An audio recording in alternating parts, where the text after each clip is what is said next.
سب سے پہلے یہ بات کہنا ہے، اللہ عز و جل نے قرآن مجید میں فرمایا وَلَقَدْ وَصَّيْنَا الَّذِينَ أُوتُوا الْكِتَابَ مِنْ قَبْلِكُمْ وَإِيَّاكُمْ أَنِ اتَّقُوا اللَّهَ۔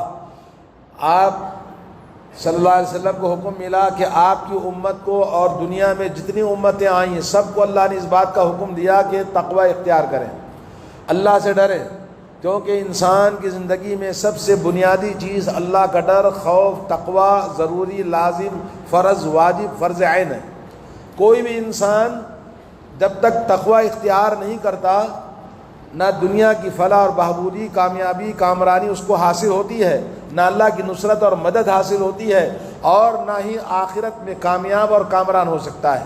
اس لیے ہر مسلمان کے لیے ضروری ہے، فرض عین ہے کہ وہ تقوی اختیار کرے۔ اللہ تعالی ہم سب کو تقوی اختیار کرنے کی توفیق عطا فرمائے۔ آج آپ کے سامنے جو موضوع ہے وہ ہے مسجد کی فضیلت، مسجد کی اہمیت اور مسجد کا کردار ہماری سوسائٹی میں کیسے ہونا چاہیے۔ آئیے ہم آپ کو قرآن و سنت کی روشنی میں، قرآن مجید میں کئی جگہ پر مساجد کا ذکر ہے اور مسجد کا ذکر ہے، اور سب سے پہلا گھر جو اللہ عز و جل نے عبادت کے لیے روئے زمین پر بنایا، سورہ آل عمران میں ان اول بیت وضع للناس للذی ببکۃ مبارکا وہدی للعالمین، سب سے پہلا گھر بکہ مکہ کو کہا جاتا ہے۔ مکہ کے اندر سب سے پہلے اللہ نے اپنا گھر رکھا، آدم علیہ السلام نے اس کی بنیاد رکھی اور ابراہیم علیہ السلام اور ان کے فرزند نے اس کی تعمیر فرمایا۔ ہدی للناس، لوگوں کے لیے ہدایت ہے، وہ سب سے پہلا گھر ہے، اسی کے نقش قدم پر ساری دنیا کے اندر اللہ عز و جل کے گھر بنتے ہیں، اور اسی میں اللہ نے ہدایت رکھی ہے۔ جس کو ہدایت چاہیے مسجدوں کو آباد کرے، کیونکہ مسجدیں اللہ کے گھر ہیں، اور اللہ نے فرمایا ہدی للناس وبینات من الہدی والفرقان، اور یہ مسجدیں جہاں اللہ نے قرآن مجید نازل فرمایا، اور قرآن مجید میں اللہ نے فرمایا کہ یہ قرآن، یہ مسجد کا سب سے بڑا تلاوت، ذکر، اللہ کی یاد، جیسا کہ ہم ہر نماز میں قرآن پڑھتے ہیں اور ہر رمضان میں قرآن مجید کو ختم کرنے کی کوشش کرتے ہیں، تو یہ مسجدیں آباد ہوتی ہیں کس سے؟ اللہ کے ذکر سے، قرآن سے، اور اللہ کی عبادت سے، اعمال صالحہ سے۔ تو یہ مسجد اللہ کی عبادت گاہ ہے، اور اس عبادت گاہ میں اللہ نے کیا رکھا ہے؟ ہدایت رکھی ہے، توفیق رکھا ہے، اور ہماری کامیابی اور کامرانی رکھا ہے، اور ہماری نجات رکھا ہے۔ اور آج اس وقت فتنہ پرور دور میں جہاں ہر جگہ قیامت کی نشانیاں شروع ہو گئی ہیں، ایسے دور میں اگر اسلام کی کوئی نشانی باقی ہے تو وہ مسجدیں ہیں۔ اسلام کی کوئی نشانی باقی ہے تو مسلمان کی ٹوپی ہے، اسلام کی کوئی نشانی باقی ہے تو مسلمان کی داڑھی ہے، اس کے علاوہ اور کیا چیز ہے؟ یہ مسجدیں سب سے بڑی نشانی ہے کہ مسجد کا مینار جہاں چاروں پانچوں نمازوں میں اللہ کی تکبیر بلند ہوتی ہے، اللہ کی تکبیر، ساری دنیا کے اندر لوگوں نے ریسرچ کر کے بتایا کہ مسجدوں سے جو آواز نکلتی ہے اللہ اکبر کی، یہ تکبیر کی آواز، یہ شہادتین کی آواز، اور آؤ بھلائی کی طرف کی آواز، حی علی الصلاۃ کی آواز، پوری دنیا میں ایک سیکنڈ کے لیے بھی بند نہیں ہوتی ہے۔ 24 گھنٹے ہر وقت ہر سیکنڈ دنیا میں کہیں نہ کہیں یہ آواز گونجتی رہتی ہے۔ یہی ایک علامت ہے، نشانی ہے ہمارے ایمان کی، ہمارے دین کی، ہمارے اسلام کی۔ تو گویا اسلام کا مرکز ہے، اسلام کا گہوارہ ہے، اور اللہ کے نبی صلی اللہ علیہ وسلم نے فرمایا کہ دنیا میں سب سے پسندیدہ محبوب جگہ اللہ کے نزدیک روئے زمین میں مسجدیں ہیں۔ ان احب الارض الی اللہ مساجدها، سب سے پسندیدہ محبوب جگہ مسجد ہے۔ تو ان مسجدوں کو آج ویران کرنے والے کبھی آباد نہیں ہو سکتے۔ یہ مسلمان جو کبھی جمعہ کی نماز کے لیے مسجد کو آیا، کبھی ٹائم ملا تو آیا، کبھی نہیں آیا، ایسے نام نہاد مسلمان جو مسجدوں کو ویران کرتے ہیں۔ مسجد تو بنا لی شب بھر میں ایمان کی حرارت والوں نے، من اپنا پرانا پاپی ہے برسوں میں نمازی بن نہ سکا۔ چندہ دے سکتا ہے چند ہزار چند لاکھ روپے، مسجد تو بنا سکتا ہے، مگر نماز، مسجد کا پابند بننا، مسجد کو آباد کرنا، اپنی اولاد کو، اپنی فیملی سے مسجد کو آباد کرنا، یہ اہم چیز ہے۔ اللہ کے نبی صلی اللہ علیہ وسلم ایمان کی دعوت جب شروع کی، اس سے پہلے ہی آپ کعبۃ اللہ میں 2 رکعت نماز پڑھا کرتے تھے۔ جب آپ کو نبوت ملی، اللہ عز و جل نے آپ کو نماز کا حکم دیا، تمام نبیوں کو نماز کا حکم ملا، یہ نماز کہاں پڑھی جائے گی؟ مسجد میں پڑھی جائے گی۔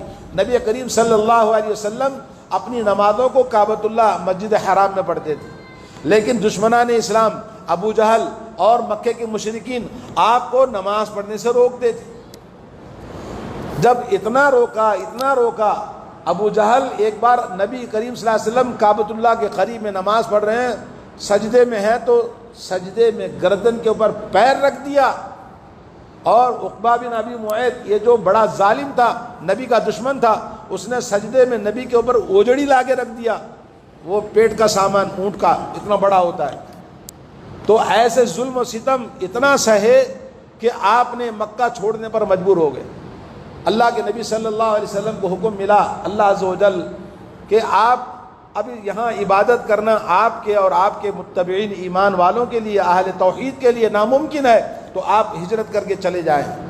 تو رسول اللہ صلی اللہ علیہ وسلم ہجرت فرما کر مکہ چھوڑ کر مدینے کی سرزمین کو اپنایا، اور مدینے میں آپ پہنچے پیر کے دن ربیع الاول کے مہینے میں، تو وہاں آپ قباء کے مقام پر پڑاؤ ڈالا، اور وہاں آپ نے 1 ہفتے کا قیام کیا، اور آپ نے مسجد کی بنیاد ڈالی، کیونکہ عبادت اللہ عز و جل کی سب سے پہلے کرنے کے لیے عبادت گاہ کی ضرورت ہے۔ تو عبادت گاہ مکہ نکالے مکے والوں نے، آپ نے کہا اے کعبہ، اے مسجد حرام، تو میرے نزدیک دنیا میں سب سے زیادہ محبوب پسندیدہ ہے، مگر مکے والے نہ نکالے ہوتے تو تجھے چھوڑ کے میں کبھی نہیں جاتا۔ لیکن آپ نے کہا کہ تیری حرمت سب سے زیادہ ہے، مگر ایک مومن کی حرمت، اس کی عزت، اس کا خون تجھ سے بھی زیادہ ہے۔ تو اللہ کے نبی صلی اللہ علیہ وسلم مدینہ منورہ پہنچنے کے بعد مسجد قباء کی بنیاد رکھی۔ آپ مسجد بنیاد رکھنے کے بعد اور وہاں سے پھر وہ صحابی ہیں جنہوں نے مسجد کی زمین اور مسجد کی تعمیر فرمائی، اور اس صحابی کا نام بھی حدیثوں میں آتا ہے، اور جن کا نام ہے کلثوم بن حدم رضی اللہ تعالی عنہ۔ اور وہاں آپ نے مسجد بنائی، اور مسجد بنانے کے بعد پھر وہاں سے آپ اپنا ننیال بنو نجار کے قبیلے میں گئے، اور مدینہ منورہ پہنچنے کے بعد آپ نے کہا میری اونٹنی کو کوئی بھی نہ بلائے، میں کسی کا مہمان نہیں بنوں گا، یہ اونٹنی کو اللہ نے حکم دیا ہے، جہاں رکے گی ہمارا وہیں قیام ہوگا۔ نبی کریم صلی اللہ علیہ وسلم کی اونٹنی قصوہ جو جا کر حضرت ابو ایوب انصاری رضی اللہ تعالیٰ عنہ کے مکان پر رکی، اور وہیں آپ کا قیام رہا۔ آپ نے ملاقاتوں کے بعد، عام و خاص سب کچھ کام ہونے کے بعد، سب سے پہلا کام مدینہ منورہ میں آپ نے مسجد کے لیے جگہ ڈھونڈی، تو دیکھا اسی قبیلے بنو نجار کے جو آپ کا ننیال بھی تھا، 2 یتیموں کی ایک جگہ تھی، آپ نے اس زمین کو انتخاب کیا۔ نبی کریم صلی اللہ علیہ وسلم نے مسجد بنانے کے لیے وہاں پر زمین چاہا، بچوں نے 2 یتیم بچے تھے، انہوں نے کہا ہم فری دیتے ہیں، کہا فری میں نہیں لیں گے۔ حضرت ابو ایوب انصاری رضی اللہ تعالیٰ عنہ نے اس کے پیسے ادا کر دیے اور زمین لی۔ وہاں کچھ مشرکین کے قبریں بھی تھی، آپ نے اکھاڑ کر زمین کو صاف کیا، اور سب سے پہلے مسجد کی بنیاد رکھی۔ اور اللہ عز و جل نے قرآن مجید میں اس کا حکم فرمایا لَمَسْجِدٌ أُسِّسَ عَلَى التَّقْوَى مِنْ أَوَّلِ يَوْمٍ أَحَقُّ أَن تَقُومَ فِيهِ رِجَالٌ يُحِبُّونَ أَن يَتَطَهَّرُوا وَاللَّهُ يُحِبُّ الْمُتَطَهِّرِينَ۔ سورہ توبہ آیت نمبر 108 فرمایا وہ مسجد جس کی بنیاد اول وقت میں تقوی پر رکھی گئی، اللہ کے گھر کعبۃ اللہ کے بعد میں سب سے پہلے تقوی کی بنیاد پر جو مسجد رکھی گئی، جس کی تعریف قرآن میں اللہ نے فرمایا، وہ مسجد نبوی ہے۔ اور اس مسجد میں آپ قیام کریں، نماز پڑھیں، عبادت کریں، اللہ نے حکم دیا ہے۔ اور میرے دوستو، مسجد ہماری زندگی کا سب سے اولین مقصد ہے۔ نبی کی زندگی میں دعوت و توحید کے بعد، دعوت و تبلیغ کے بعد، اسلام کے دعوت قبول کرنے کے بعد لوگوں کے لیے سب سے پہلے آپ نے اسلام کا مرکز بنایا۔ تو توحید کا مرکز، دین کا مرکز، شریعت کا مرکز، مسلمان کا مرکز، اور یہ تقوی والی مسجد جو اللہ کے نبی نے بنائی۔ اور اس کے بعد نبی علیہ الصلوۃ والسلام جو ریاست مدینہ کے اندر مسلمان ہوتے گئے، مدینہ منورہ میں تقریباً 9 مسجدیں بنی۔ نبی کی زندگی میں کتنے سال میں 10 سال کے اندر. اور آپ کے اندر ایک مسجد 2 مسجد کے علاوہ 100 سال پرانی جماعت سن رہا ہوں، لیکن ابھی تک 10 مسجدیں نہیں بنی ہمارے یہاں. کیوں؟ اس لیے کہ ہمارے اندر دعوت کا کام نہیں ہے، توحید کا علم نہیں ہے، توحید کی اہمیت نہیں، مسجدوں کی اہمیت نہیں ہے. مسجدیں تعمیر کرنا، اس کے لیے اللہ کے نبی صلی اللہ علیہ وسلم نے صحابہ کو حکم دیا اور اپنے اپنے مقام میں مسجدیں بناؤ. اور یہ مسجد توحید کی دعوت کا مرکز ہے، یہیں سے اسلام نکلتا ہے، یہیں سے اسلام پھیلتا ہے. یہاں آسمان کے فرشتے نازل ہوتے ہیں، یہاں دنیا کی سب سے پاکیزہ اور طاہر زمین، جہاں لوگ باوضو ہو کر اور جسم پاک، کپڑے پاک، زمین پاک، جہاں لوگ خلوص دل کے ساتھ میں بلا کسی چغلی کے، بلا کسی برائی کے مسجد کے اندر عبادت کرتے ہیں. اللہ تعالیٰ ان کی دعاؤں کو قبول فرماتا ہے. تو یہ مسجدیں اللہ کا گھر ہیں، اور یہ مسجدیں اللہ رب العالمین نے جو بنایا، نبی علیہ الصلوۃ والسلام نے جب مسجد بنائی، وہ مسجد جو ایک نہیں 10 قسم کے اسلامی ریاست، اسلامی حکومت کا وہ مرکز، وہ مدرسہ ہے، وہ جامعہ یونیورسٹی ہے، اور وہ ریاست کا مرکز ہے، گورنر ہاؤس ہے.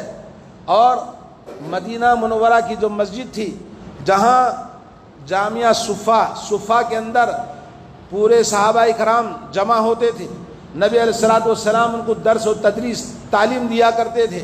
اور یہ مسجد جس کے بارے میں اللہ کے نبی نے فرمایا، مجتمع قوم فی بیت من بیوت اللہ یتلون کتاب اللہ یتدارسونہ فیما بینہم الا نزلت علیہم السکینہ وغشیتہم الرحمہ وحفتہم الملائکہ وذکرہم اللہ فی من عندہ. جب بھی کچھ لوگ مسجد میں جمع ہوتے ہیں، اللہ کی بات کو سنتے اور سناتے ہیں، تو اللہ تبارک و تعالیٰ 4 فضیلتیں ان کے لیے رکھا ہے. اللہ تعالیٰ ان کے اوپر سکینت نازل فرماتا ہے، سکون و اطمینان زندگی میں یہی ملتا ہے، کہیں اور نہیں ہے.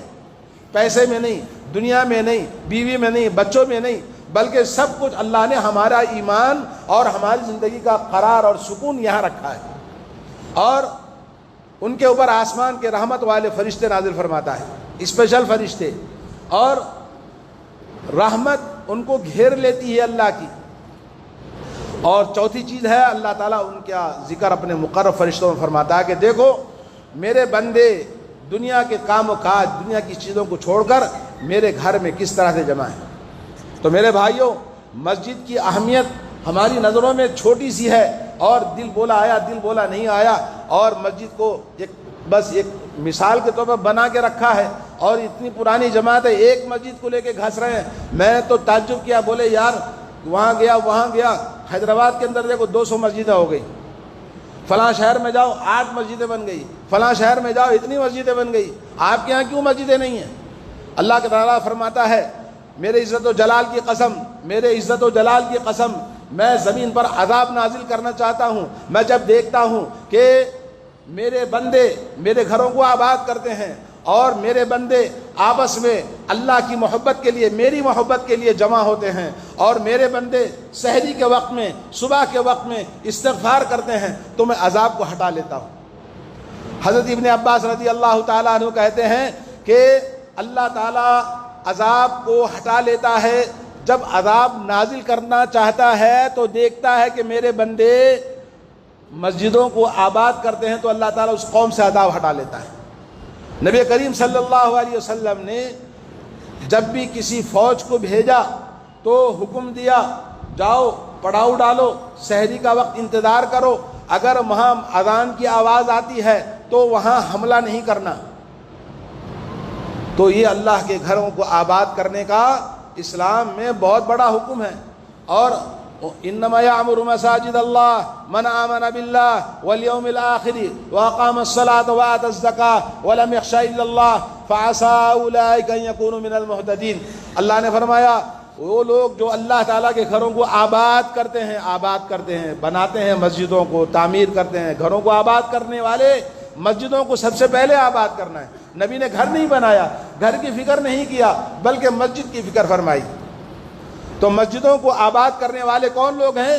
جو اللہ تعالیٰ پر ایمان، توحید والے، اہل توحید، اے اہل توحید کے لوگوں، قرآن و سنت پر چلنے والوں، اپنے آپ کو اہل حدیث کہنے والوں، کہاں ہمارا توحید مر گیا ہے، کہاں ہمارا ایمان ختم ہو گیا ہے، کہاں ہمارے اندر غیرت نہیں ہے کہ ہم ایک ہی مسجد کو لے کے بیٹھے ہیں؟ بناؤ مسجدیں اور کوشش کرو اس کے لیے، اپنی جان مال طاقتوں کو استعمال کرو۔ اللہ تعالیٰ فرماتا ہے آخرت پر ایمان رکھنے والے اور اہل توحید ہی آخرت پر ایمان رکھتا ہے۔ آخرت پر ایمان کون رکھتا ہے؟ اہل توحید، جو اللہ سے ڈرتا ہے، آخرت کے لیے جیتا ہے۔ ہماری زندگی آخرت کی زندگی ہوتی ہے۔ اللہ کے نبی صلی اللہ علیہ وسلم نے جب مسجد بنائی تو اس مسجد کی چوڑائی اور لمبائی کتنی تھی؟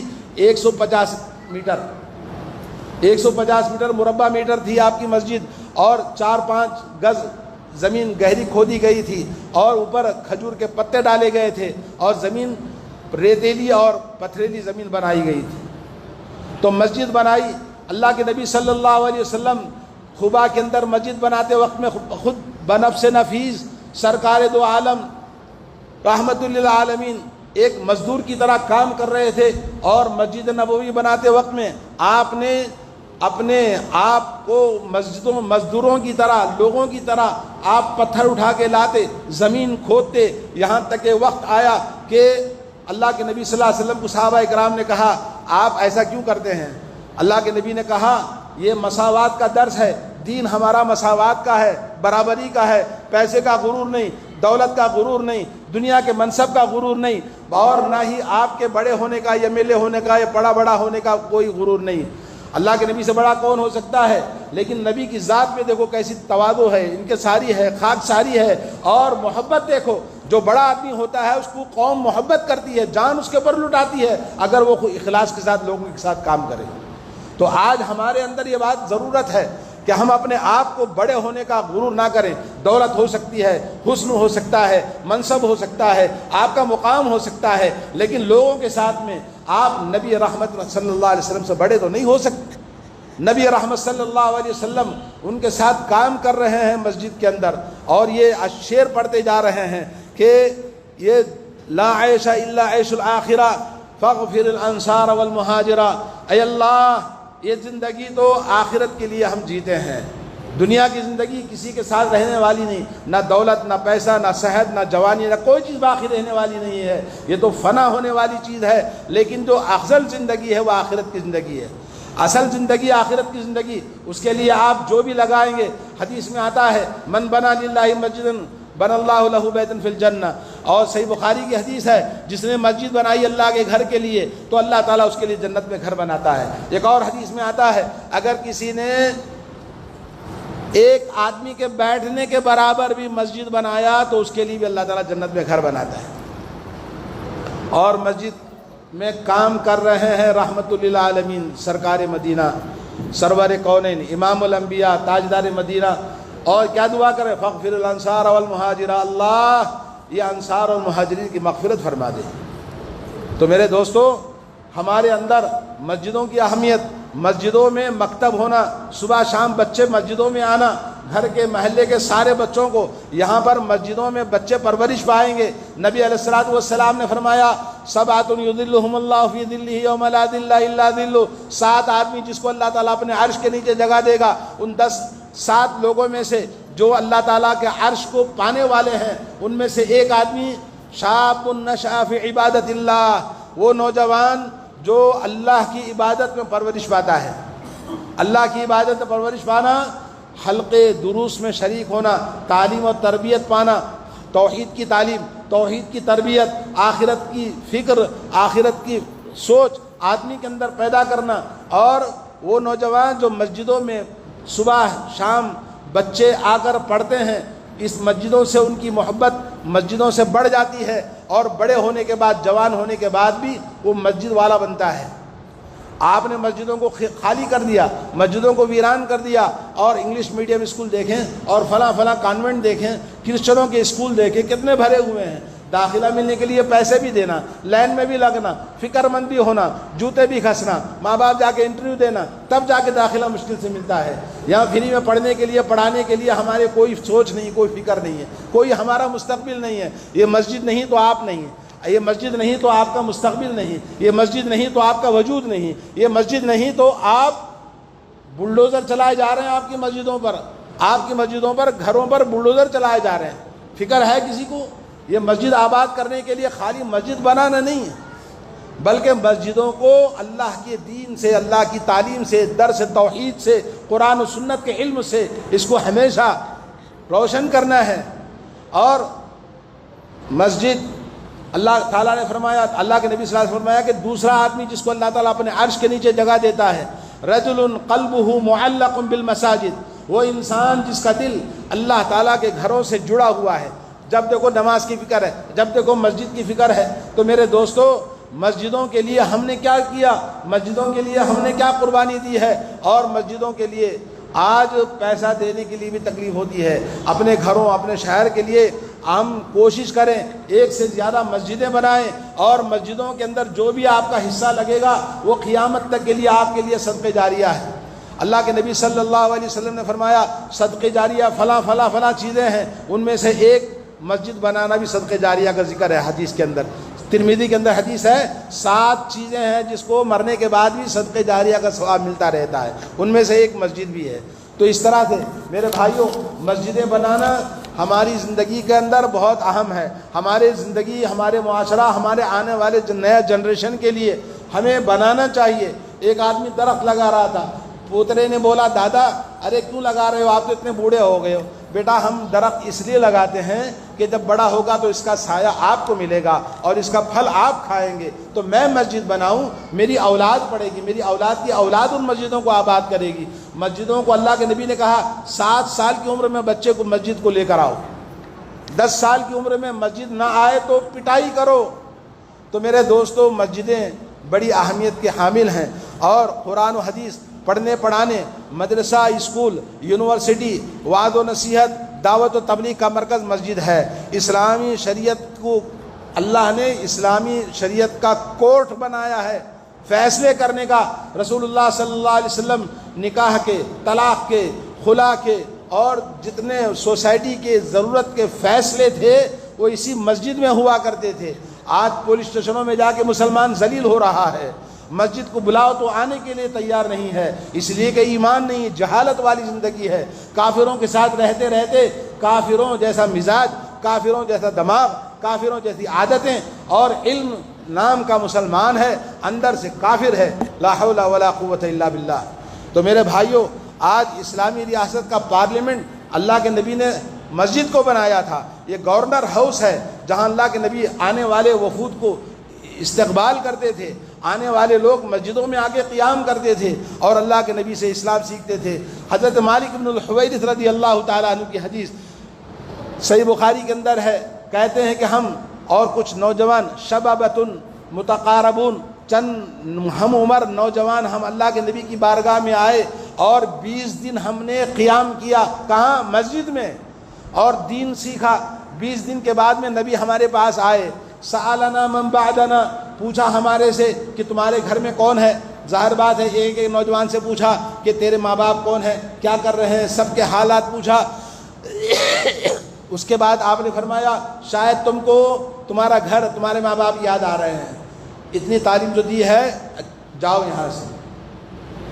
تقیم فیہم، اپنے گھر والوں میں قیام کرو اور وہاں اپنے گھر والوں کو تعلیم دو جو تم نے سے سیکھا ہے، اور جو مجھ سے حاصل کیا وہاں حاصل کرو۔ جب نماز کا وقت ہو جائے تم میں فلیؤذن احدکم، ایک آدمی تم میں سے کوئی اذان دے دے، ولیؤمکم اکبرکم، اور تم میں جو بڑا ہے وہ امامت کرے۔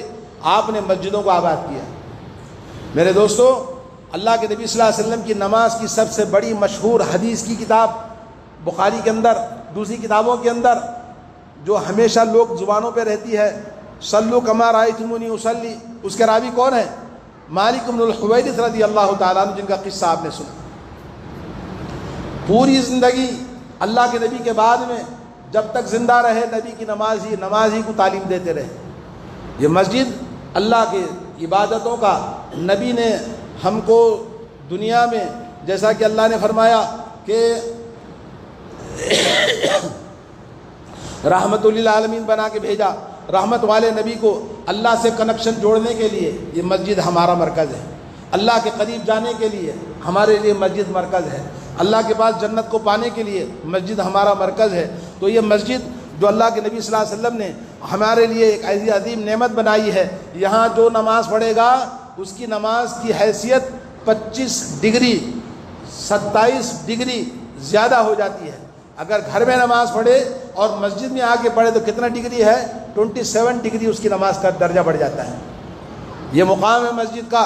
اور اسی طرح سے مسجد میں یہ اللہ کے گھر اس کو کہا گیا، صحیح مسلم کی حدیث ہے. اسی طرح سے اللہ کے نبی نے فرمایا مسجد ہر متقی کا گھر ہے، ابن عساکر کی روایت میں ہے. اور مسجد آنے والے ہر نمازی اللہ تعالیٰ کا مہمان ہوتا ہے، طبرانی کی روایت ہے. اور اسی طرح سے اللہ کے نبی صلی اللہ علیہ وسلم نے مسجد کو آنے کی جو فضیلتیں بیان کی ہیں، کوئی آدمی گھر سے وضو بنائے اور مسجد کے علاوہ کوئی دوسرا مقصد نہ ہو، دکان کو نہیں، کسی آفس کو نہیں، صرف نماز کے لیے جانا ہے، تو اس کے لیے کہا ایک قدم رکھو ایک نیکی، اور ایک قدم رکھو ایک گناہ مٹا دیا جائے گا اور ایک درجہ بلند کیا جائے گا. سبحان اللہ. کہ دنیا میں کسی بھی کام کے لیے نہیں، صرف مسجد کے لیے وہ چیز فضیلت رکھی ہے.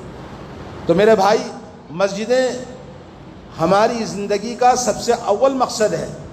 ہم صرف بابری مسجد کے لیے نہیں چلا رہے ہیں، لیکن ایک ہماری عبادت گاہ جو عظیم الشان کسی زمانے میں بنی تھی اس کو توڑ دیا. لیکن وہ ایک توڑنا نمونہ نہیں، ویسے دسیوں مسجدیں توڑ دی گئی. لیکن ہماری غیرت نے کیا کیا؟ ہم کچھ نہیں کر سکتے، کیونکہ نہ ہمارے پاس فوج ہے، نہ حکومت ہے، نہ طاقت ہے. اور اس کا مطلب یہ نہیں کہ ہم خاموش بیٹھیں. ابھی وقت ایسا نہیں آیا ہے جو نارتھ کے اندر ہے، آپ کے لیے مجال کھلا ہوا ہے، آپ بناؤ مسجدوں کو. اس سے پہلے کہ ان مسجدوں کو بلڈوزر سے توڑ دیا جائے، اس سے پہلے کہ ہمارے بچوں کو مسجدیں معلوم نہ ہو. آج جیسا کہ رشتہ داریاں ٹوٹ گئی، تعلقات ختم ہو گئے، لوگ نفسی کے عالم میں پیسہ ہوس میں، تجارت میں. اللہ کے نبی صلی اللہ علیہ وسلم کی ایک حدیث ہے، عبداللہ بن مسعود رضی اللہ تعالیٰ نے روایت کرتے ہیں، قیامت کے قریب میں تسلم الخاصۃ، خاص لوگوں کو سلام کیا جائے گا، اور تجارت عام ہو جائے گی، دولت کی ریل پیل ہو جائے گی. اور عورت تعین المرأة زوجہا فی التجارت، عورت اپنے شوہر کے ساتھ میں تجارت میں برابر کا حصے دار ہوگی. اور قطع الارحام، رشتہ داریاں ٹوٹ جائیں گی. آج اولاد دوسرے بھائی بہنوں کی اولاد کو نہیں جانتی، رشتہ داریاں ختم ہوتی جائیں گی آج جیسا کہ آپ دیکھ رہے ہیں. اور اسی طرح سے فرمایا کتمان الشہادت الحق، حق کی گواہی مٹا دی جائے گی. اور ظہور شہادت الزور، اور جھوٹی گواہی کا بول بالا ہوگا. جدھر دیکھو ادھر لوگ جھوٹی گواہی دیں گے، جھوٹے کیس میں آپ کو بک کریں گے، آپ پر کئی کیس لگا دیے جائیں گے. آج مسلمانوں کے ساتھ وہی ہو رہا ہے، اس لیے کہ وہ مسلمان ہیں جنہوں نے اللہ کے گھروں کو آباد نہیں کیا، اللہ کے گھروں کو روشن نہیں کیا دین کی تعلیم سے. تو آج ان کی بلائیں، مصیبتیں، آزمائشیں، محنتیں اور دنیا کے اندر جو کچھ ہو رہا ہے ہم دیکھ رہے ہیں. تو میرے بھائیوں، اللہ کے نبی نے فرمایا کہ دنیا میں آخری زمانے میں انتشار القلم، قلم کا انتشار ہوگا. قلم کا معنی سوشل میڈیا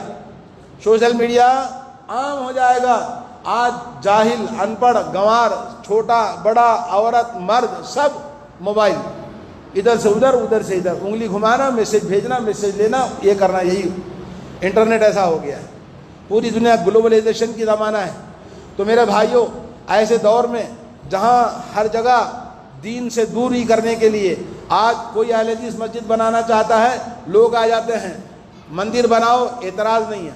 اور درگاہ بناؤ، اعتراض نہیں ہے. اور مسجد بناؤ، اعتراض نہیں ہے. توحید والی مسجد جہاں قرآن و سنت کی عبادت ہوتی ہے تو دشمن فوراً آ جاتا ہے، چاہے وہ مسلمان ہو چاہے غیر مسلم ہو، اور مختلف قسم کے کھیل ڈال دیتے ہیں. لا الہ الا اللہ. ہم اتنے کمزور ہو چکے ہیں، کئی شہروں میں مسجدیں بنانے سے روک دی گئی ہیں. کون روکا ہے؟ ٹوپی پہن کر ڈگر گلی گلی چوکا کوچا جا کر دعوت کا تبلیغ کا کام کرنے والے لوگ مسجدوں کو جلا دیتے ہیں، توڑ دیتے ہیں، پھوڑ دیتے ہیں، شکایتیں کرتے ہیں، رشوتیں دے کر ان کو بتا دیتے ہیں، بولے ایسا کرو ایسا کرو. لا الہ الا اللہ. ہماری کمزوری کس چیز کی؟ طاقت کی نہیں، قوت کی نہیں، انسانوں کی نہیں، ایمان کی کمزوری ہے. توحید کا علم نہیں ہے. کیوں؟ اس لیے کہ جس کے دل میں ایمان ہو، شریعت کا علم ہو، قرآن و سنت کا علم ہو، توحید کا علم ہو اور علم سیکھے، تب وہ انسان اس درخت کے مانند ہے جس درخت کو پانی برابر ملتا ہے اور وہ پتے دیتا ہے، ہرا بھرا ہوتا ہے اور اس سے پھل نکلتے ہیں، وہ درخت مفید ہوتا ہے. لیکن آج یہ توحید والے نام ان کا اہل حدیث ہے مگر سوکھا ہوا درخت ہے، اس کے اندر علم نہیں ہے، توحید نہیں ہے، عقیدہ نہیں ہے اور جہالت ہے، جس کی وجہ سے یہ سوکھا ہوا تنا ہے اور اس تنے کو نہ پتے آتے ہیں نہ پھل آتا ہے، اس کو کاٹ کر جلانے کے قابل ہے۔ اس لیے مسجد بنانے جاؤ تو توڑ دیتے، روک دیتے، ہم بولے چلو یار کیا کرنا، مجبور ہے، لا حول ولا قوت الا باللہ۔ ایسی مجبور ہو گئی ہے یہ قوم۔ میرے دوستو، اچھا ہے آپ کے مسجد میں بدعت نہیں ہوتی، آپ کی مسجد میں شرک نہیں ہوتا، یا رسول اللہ کے نعرے نہیں لگاتے، یا غوث کے نعرے نہیں لگاتے، لیکن آپس کا جو جھگڑا ہے شیطان نے ایسا الجھا کے رکھا ہے، کوئی کام دین کا نہیں کر سکتے، کوئی کام دعوت و تبلیغ کا نہیں کر سکتے، کوئی کام اللہ کے دین کی نشر و اشاعت کا نہیں ہو سکتا۔